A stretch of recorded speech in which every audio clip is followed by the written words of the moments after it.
पूरी ताकत से चिल्लाई। विधि के बाल हवा में उड़ रहे थे और चेहरा चीखते हुए और भी भयानक होता जा रहा था। काले दांत और सफेद पड़ चुकी आंखें आकार में बड़ी होती जा रही थी। 5 साल की नवी होती थी जिसका अपनी दादी के अलावा दुनिया में कोई नहीं था। अचानक एक दिन दादी की मौत हो गई। विधि अब दुनिया में बिल्कुल अकेली रह गई थी। उसके बॉयफ्रेंड सनी के अलावा अब उसका इस दुनिया में कोई सहारा नहीं था। एक दिन विधि दादी की अलमारी खोलती है जिसमें उसे एक पुरानी बैंक की पासबुक और लॉकर की चाबी मिलती है। विधि बहुत हैरान हो जाती है। वो जानती थी दादी कितनी मुश्किलों से घर चला रही थी। फिर ऐसे में उनके पास से मिली ये लॉकर की चाबी देखकर विधि के मन में सवालों की झड़ी लग गई थी। ऐसा क्या है उस लॉकर में जिसके बारे में दादी ने उसे आज तक नहीं बताया? सवाल बहुत सारे थे जिनका जवाब ढूंढना था। दादी की डेथ सर्टिफिकेट लेकर जब वो बैंक पहुंची तो उसे दादी की लॉकर का एक्सेस मिल गया।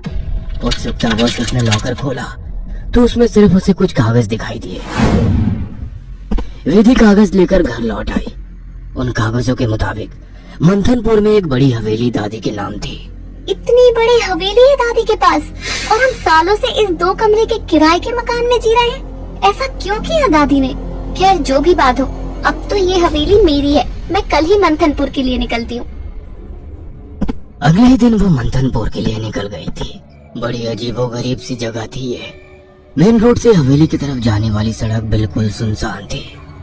गाड़ी तो क्या, पैदल चलता हुआ भी कोई इंसान नहीं दिख रहा था। सड़क पर गहरा सन्नाटा पसरा हुआ था। सड़क के दोनों तरफ घने ऊंचे पेड़ लगे थे। इतने पेड़ पौधे होने पर भी वहाँ किसी भी पक्षी का कलरव नहीं था। कोई जानवर नहीं। धीरे धीरे अंधेरा हो रहा था। सड़क किनारे लगे घने पेड़ अब जंगल की तरह दिखाई पड़ रहे थे। सड़क पर फैली खामोशी अब विधि को डरा रही थी। कुछ ही देर में वो पैदल चलते हुए हवेली तक पहुंच गई थी। हवेली काफी पुरानी दिखाई पड़ रही थी। ऐसा लगता था कि सालों से वहाँ किसी ने पैर ही नहीं रखा। हवेली के 500 मीटर के दायरे में गिने चुने ही मकान थे और जो थे वो भी खाली पड़े हुए थे। विधि के मन में कुछ अजीब सी उथल पुथल मची हुई थी। मेन गेट खोलकर वो हवेली के अंदर पहुंच गई। अंदर का नजारा देखकर वो दंग रह गई थी। पूरी हवेली जगमगा रही थी। अंदर महंगे फर्नीचर और सजावटी सामान देखकर विधि का मुंह खुला का खुला रह गया था। अरे वाह, ये हवेली तो बहुत वेल मेंटेन्ड है। लगता है यहाँ जरूर कोई रहता है। हेलो, कोई है? कोई है यहाँ? विधि पूरी हवेली में घूमकर वहाँ रहने वाले व्यक्ति को ढूंढ रही थी। ढूंढते ढूंढते वो हवेली के अंदर आकर देखने लगती है। तभी एक बूढ़ी औरत न जाने कहां से विधि के सामने आ जाती है। बूढ़ी के चेहरे पर गहरी झुर्रियां थी और कमर झुकी हुई थी।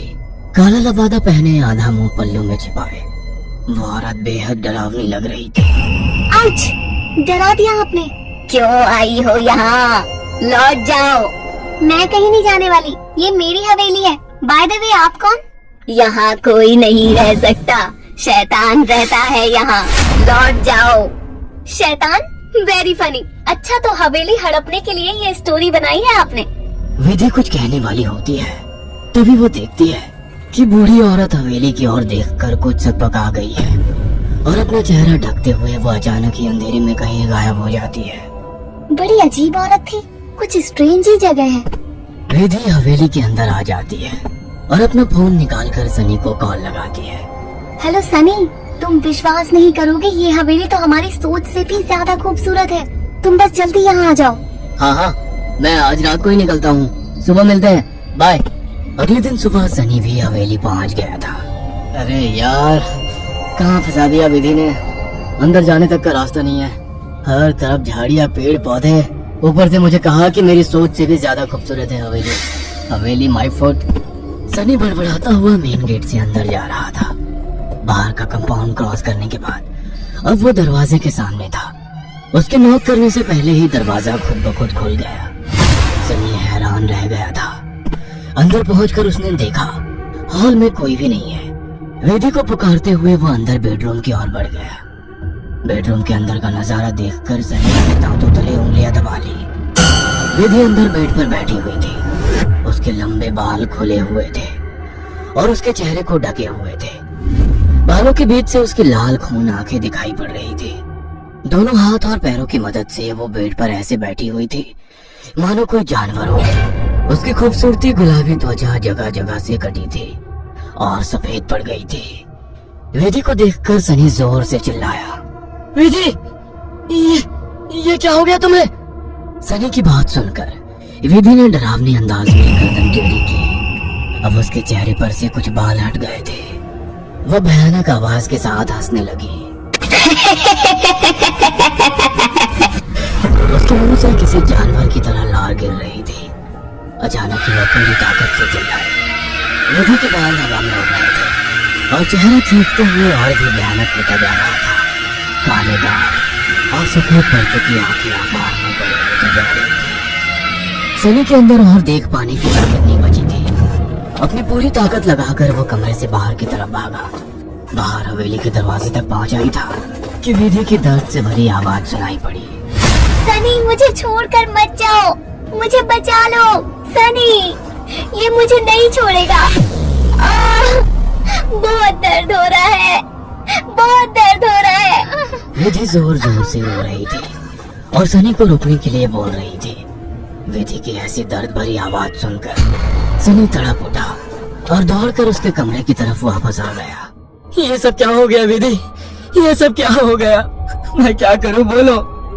बहुत भूख लगी है, तेरा खून पीना है। इतना कहकर विधि अजीब तरीके से मुस्कुराने लगती है और अपने हाथों और पैरों की मदद से जमीन पर रेंगते हुए सनी की सनी बिजली सी तेजी दिखाकर कमरे से बाहर निकल आता है और कमरे का दरवाजा बाहर से बंद कर देता है।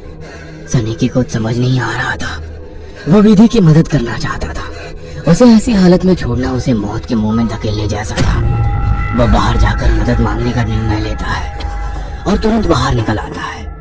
हवेली के अंदर दूर दूर तक केवल सन्नाटा छाया हुआ था। अंदर से रह रहकर विधि की दर्द भरी चीखें सुनाई दे रही थी। मदद की उम्मीद में सनी दौड़ते हुए आगे भागे जा रहा था। तभी उसकी नजर एक चर्च पर पड़ी। चर्च काफी जर्जर हालत में था। सनी इधर उधर देखता हुआ अंदर पहुंच गया। दोनों हाथ आपस में बांधकर वो फूट फूट कर रो रहा था। Please God help me, please. कहाँ जाऊं मैं? किससे मदद मांगू? प्लीज। कोई प्रॉब्लम है क्या? मुझे बता सकते हो? फादर की बात सुनकर सनी सारी बातें फादर को बता देता है। परेशान मत हो डियर, मैं तुम्हें हॉली वाटर दे रहा हूँ। जाकर अपनी गर्लफ्रेंड के ऊपर छिड़क देना। God bless. Sunny holy water लेकर हवेली लौट आया था। उसने विधि के रूम का दरवाजा खोला तो वो दीवारों पर चल रही थी। उसके मुंह से खून बह रहा था और वो जोर जोर से हंस रही थी। दरवाजा खुला देख उसने टेढ़ी सी नजर से सनी को देखा और दीवार से नीचे कूदकर उसकी ओर बढ़ने लगी। सही समय पर सनी ने हॉलिव के ऊपर छिड़क दिया। एक जोरदार चीख के साथ दूर जा गिरी और एक काला सा साया कमरे से बाहर की तरफ जाता हुआ दिखाई दिया। विधि, वो चला गया। तुम ठीक हो? हाँ, वो चला गया, लेकिन अब वो अकेला नहीं आएगा। वो बुढ़िया सही कहती थी, ये घर नहीं शैतान का बसेरा है। यहाँ एक नहीं 5 शैतानी ताकत है। जल्दी चलो विधि, हम यहाँ से दूर निकल जाएंगे। सनी विधि को सहारा देकर ले जाने लगता है। तभी विधि की आंखें पलट जाती है और वो सनी को दूर धकेल देती है। सनी जाकर दीवार में टकरा जाता है। तभी फादर वहाँ आ जाते हैं। मैं जानता था यहाँ एक नहीं बल्कि कई शैतान हैं जो तुम्हें नुकसान पहुँचाने की कोशिश जरूर करेंगे।